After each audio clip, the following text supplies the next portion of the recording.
Hi, I'm John Lieber, Managing Director for the United States of the Eurasia Group, and I'm your new host for U.S. Politics in 60 Seconds. Today we're going to start by discussing some of the big picture trends in U.S. politics that are going to affect the election outlook for this year, so bear with me if this takes a little more than a minute.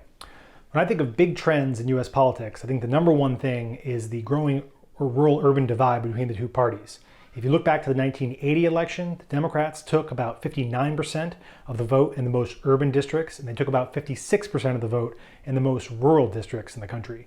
If you fast forward to 2018 in the midterm elections, the Democrats took about 75% of the vote in the most urban districts, and they took only 40% of the vote in the most rural districts. So you're going from a 3-point spread in the 80s to a 35-point spread today. And that's really one of the defining characteristics of how the parties have realigned themselves facing the new electoral reality.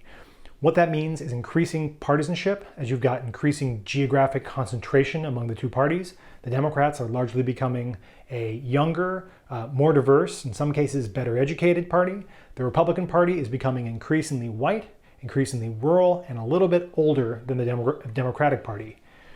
As a result, you're seeing enhanced partisanship across the U.S. political spectrum. People are clustering in areas where they're more likely to come across people who share their partisan views.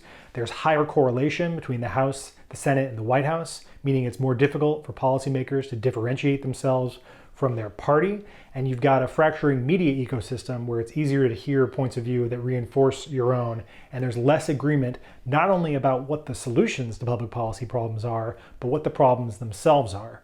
So what does that mean for the 2020 election?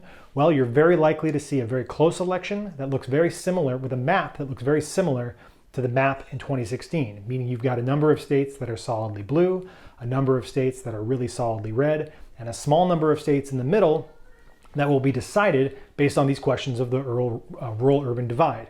In particular, 3 questions to watch that we'll be watching closely are: do African American voters in cities show up to vote for Joe Biden? Can Trump hold on to his predominantly white rural base? In many cases, they flipped over from Obama to Trump in 2016, and can he hold on to them? And 3, what happens in the suburbs, where a lot of college-educated Republicans moved away from the Republican Party, giving the House to the Democrats in 2018 midterms. If that trend continues, it's very good for Joe Biden and could be trouble for President Trump. So it should be a really interesting election year, and I'm looking forward to watching it with you. Thanks.